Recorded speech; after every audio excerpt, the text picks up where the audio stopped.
2024వ సంవత్సరము డిసెంబర్ మాసంలో ధనుస్సు రాశిలో జన్మించినటువంటి వారికి గ్రహ సంచారం మూలకంగా ఫలితాలు ఎలా ఉన్నాయి అనేటువంటి విషయాన్ని తెలుసుకుందాం. ధనుస్సు రాశి వారికి డిసెంబర్ మాసంలో ముఖ్యంగా సూర్యుడు ద్వాదశ జన్మస్థానాల్లో సంచరిస్తున్నాడు, ప్రతికూలంగా ఉన్నాడు. ఇక కుజుడు స్తంభించి కర్కాటక రాశిలో సంచరిస్తున్నాడు, అష్టమ స్థానంలో సంచరిస్తున్నాడు. అంటే కుజ భగవానుడి యొక్క అనుకూలత కూడాను లేదు. ఇక బుధుడు ద్వాదశ స్థానంలో సంచరిస్తున్నాడు, బుధుడు కూడాను ప్రతికూలంగా ఉన్నాడు. గురువు షష్టమ స్థానంలో సంచరిస్తున్నాడు, గురువు కూడాను ప్రతికూలంగా ఉన్నాడు. శుక్రుడు రెండో స్థానంలో సంచరిస్తున్నాడు, శుక్రుడు అనుకూలంగా ఉన్నాడు. శనీశ్వరుడు తృతీయ స్థానంలో సంచరిస్తున్నాడు, శని భగవానుడు అనుకూలంగా ఉన్నాడు. రాహువు అర్ధాష్టమ స్థానంలో ఉన్నాడు, కేతువు దశమ స్థానంలో ఉన్నాడు. రాహు కేతువులు కూడాను ప్రతికూలంగా ఉన్నారు. ఈ విధంగా గ్రహస్థితి చాలా గ్రహాలు, దాదాపు అన్ని గ్రహాలు కూడాను ప్రతికూలంగా ఉన్నాయి, శుక్రుడు శనీశ్వరుడు మినహాయించి. అంటే కొన్ని కార్నర్స్లో మంచి ఫలితాలు ఉన్నప్పటికీ ఎక్కువ గ్రహాలు ప్రతికూలంగా సంచరిస్తున్నాయి కనుక ఓవరాల్గా మనం సమిష్టిగా చూసినట్టయితే ప్రతికూలతనే ఎక్కువగా ఉంది. అంటే ఈ శని మూడో స్థానంలో సంచరించడం అనుకూలమే అయినప్పటికీ కేవలము ఆర్థిక పరిస్థితి, శ్రమ వీటి మూలకంగానే కాకుండా మిగతా గ్రహాల యొక్క ప్రభావం మూలకంగా కూడాను మనకు ఈ ఆర్థిక స్థితి కూడాను ఎఫెక్ట్ అవుతుంది. కాబట్టి ఇంటర్లింక్ ఫలితాలు ఉంటాయి. కాబట్టి ఒక గ్రహ బాగా ఉంది అని అంటే మొత్తాన్ని కూడాను రాజ్యమేలేటువంటి లక్షణాలు ఉండవు. ఏ గ్రహకు సంబంధించినటువంటి పరిధి ఆ గ్రహకు ఉంటుంది. కాబట్టి మిగతా గ్రహాల యొక్క ఇన్ఫ్లుయెన్స్ కూడాను ఈ గ్రహం మీద ఉంటుంది. కనుక ఈ విధంగా మనం ఆలోచించినట్టయితే ఓవరాల్గా గ్రహస్థితి ప్రతికూలంగా ఉంది. కనుక ఫలితాలు ఎలా ఉంటాయి అనేటువంటి విషయాన్ని మనము చూసినట్టయితే ఇంటి వాతావరణం మటుకు అనుకూలంగా ఉంటుంది. భార్య, పిల్లలు, కుటుంబ పెద్దలు, తల్లిదండ్రులు వీళ్ళందరి యొక్క సహాయ సహకారాలు మీకు లభిస్తాయి. ఇంటి వాతావరణం సంతోషంగా ఉంటుంది, ఆనందమయంగా గడుపుతారు.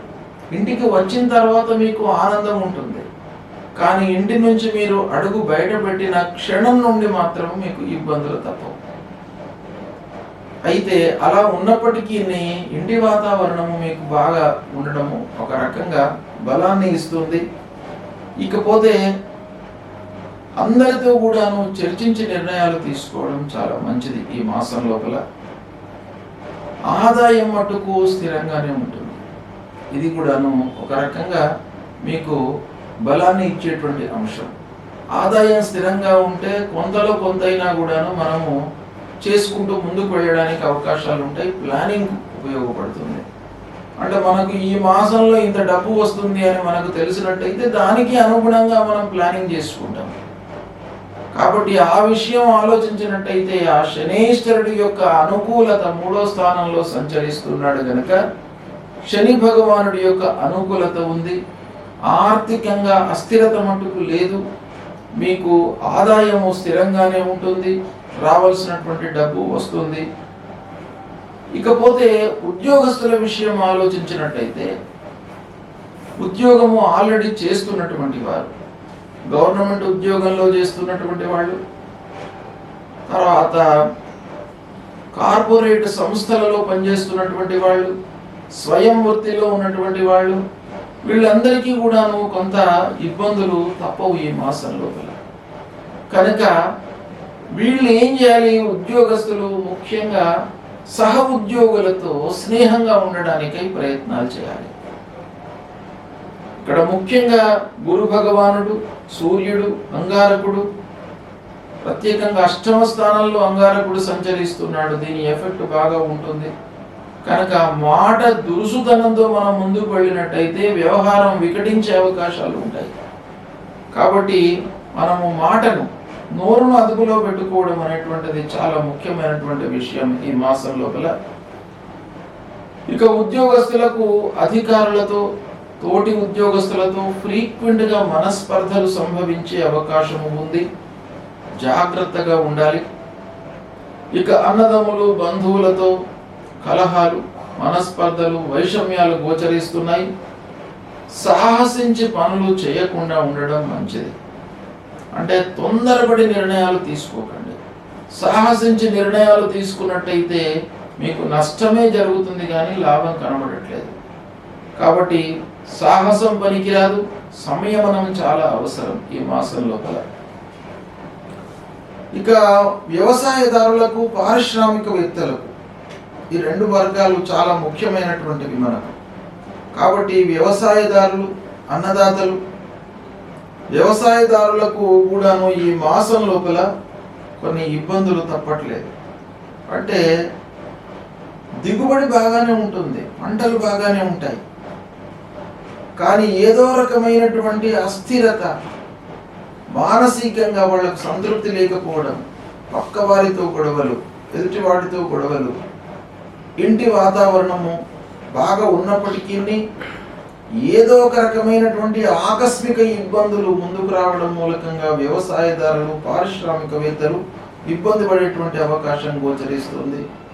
ముఖ్యంగా కర్మాగారాలలో అనవసరమైనటువంటి రిపేర్లు ముందుకు రావడం మూలకంగా ఎక్స్పెండిచర్ పెరిగిపోయేటువంటి అవకాశాలు ఉన్నాయి. ఇక వ్యాపారస్తులకు చేతిలో ఉన్న వ్యాపారాన్నే చేయండి. వ్యాపారస్తులకు ముఖ్యమైనటువంటి సలహా ఏంటంటే ఈ మాసం లోపల కొత్త వ్యాపారంలోకి, వ్యాపారం ఎక్స్పాన్షన్లోకి మీరు వెళ్ళకండి. ఉన్న వ్యాపారాన్నే పూర్తి చేయండి. క్రయ విక్రయాలు వాటిపైనే మనసు నిలపండి. పార్ట్నర్స్తో చాలా జాగ్రత్తగా ఉండండి. ఇక చేతిలో ఉన్న వ్యాపారానికి మీరు చేతిలో ఉన్న వ్యాపారాన్ని మట్టుకు మీరు చేసుకుంటా వెళ్ళినట్టయితే నష్టం ఉండదు, లాభదాయకంగానే ఉంటుంది. ప్రారంభించిన పనులలో ఆటంకాలు ఎదురయ్యే అవకాశాలు ఉన్నాయి. ఇక ఆలస్యంగా పనులు పూర్తి అవుతాయి. పిల్లల చదువు విషయంలో మట్టుకు మీరు శ్రద్ధ వహించాలి. ధనుసు రాశిలో జన్మించినటువంటి వాళ్ళ యొక్క పిల్లల విషయం ఆలోచించినట్టయితే వాళ్ళ చదువుపై మీరు బాగా మనసు నిలపండి. ఓవర్లుక్ చేయకండి పిల్లలను. పిల్లలు ఏం చేస్తున్నారు, ఏం చదువుతున్నారు, ఎక్కడికి వెళుతున్నారు, ఎక్కడి నుంచి వస్తున్నారు, ఏమేం చేస్తున్నారు, వాళ్ళపైన మీరు ఫోకస్ పెట్టడం అనేటువంటిది చాలా అవసరం ఈ మాసం లోపల. పిల్లల విషయంలో మీరు ఇగ్నోర్ చేసినట్టయితే తర్వాత మీరు ఇబ్బంది పడతారు, బాధపడవలసినటువంటి పరిస్థితి వస్తుంది. కాబట్టి ముఖ్యంగా ధనుస్సు రాశిలో జన్మించినటువంటి వాళ్ళు వాళ్ళ పిల్లల విషయంలో బాగా ఆలోచించాలి. ఇక ధనుస్సు రాశిలో జన్మించినటువంటి వాళ్ళే పిల్లలు వాళ్ళ యొక్క చదువు విషయం మట్టుకు బాగానే కొనసాగుతుంది. హయ్యర్ ఎడ్యుకేషన్ కొరకు మీకు అవకాశాలు ఉన్నాయి. ప్రయాణాలలో ఆటంకాలు గోచరిస్తున్నాయి. తద్వారా అలసట, అనారోగ్యము, కాలయాపన, వృధా ఖర్చులు ఇవన్నీ కూడాను కలుగుతాయి. కాబట్టి ప్రయాణాలను అయినంత మటుకు మీరు వాయిదా వేసుకోండి. ఇక అనవసరమైనటువంటి ఆలోచనలకు స్వస్తి పలకండి. అంటే అనవసరమైనటువంటి ఆలోచనలు చేయకండి. ఏది అవసరము అనిపిస్తే, మనకు ఒక సిక్స్త్ సెన్స్ అనేటువంటిది ప్రతి మనిషికి కూడాను ఉంటుంది. ఇది అవసరము, ఇది అనవసరము, ఇది కార్యకార్య విచారణ అనేటువంటిది భగవంతుడు మనిషికే ఇచ్చాడు. కాబట్టి అది మీరు ఉపయోగించుకోండి. ఎంతో కొంత మీకు జ్ఞానం ఉంటుంది.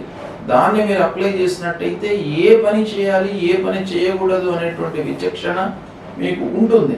దాన్ని అప్లై చేయండి. ఇగ్నోర్ చేసినట్టయితే ఇబ్బందులు తప్పవు.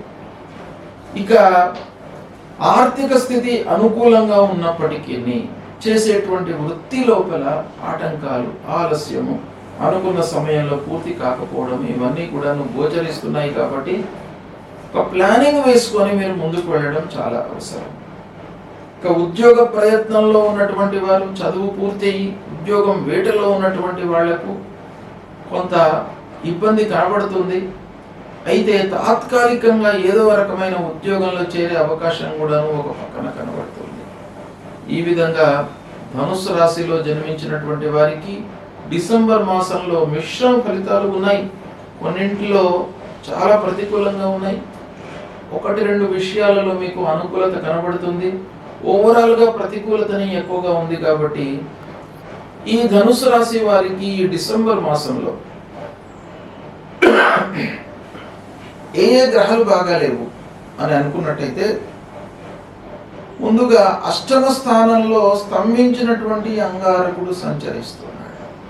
ఇది చాలా ప్రతికూలమైనటువంటిది. కాబట్టి దీని మూలకంగా అనవసరమైనటువంటి విమర్శలకు గురయ్యే అవకాశాలు ఉన్నాయి. దుర్భాష మూలకంగా మనస్పర్ధలు, కలహాలు తలెత్తుతాయి. కనుక సుబ్రహ్మణ్య స్వామిని కొలవండి, లక్ష్మీ నరసింహస్వామిని కొలవండి. ధరణీ గర్భ సంభూతం విద్యుత్ కాంచన సన్నిభం కుమారం శక్తి హస్తంచ మంగళం ప్రణమామ్యహం అనేటువంటి మూల మంత్రాన్ని ప్రతినిత్యం కూడాను మీరు జపించండి. తద్వారా మీ లోపల ఒక స్థైర్యము, అనవసరమైనటువంటి విషయాల్లోకి వెళ్లకుండా ఆ భగవంతుడు మిమ్మల్ని కట్టడి చేస్తాడు. తద్వారా మీకు శుభ ఫలితాలు కలుగుతాయి. ఇక గురువు 6వ స్థానంలో సంచరిస్తున్నాడు. కాబట్టి గురువులను సందర్శించుకోండి, సద్గురువులను సందర్శించుకోండి.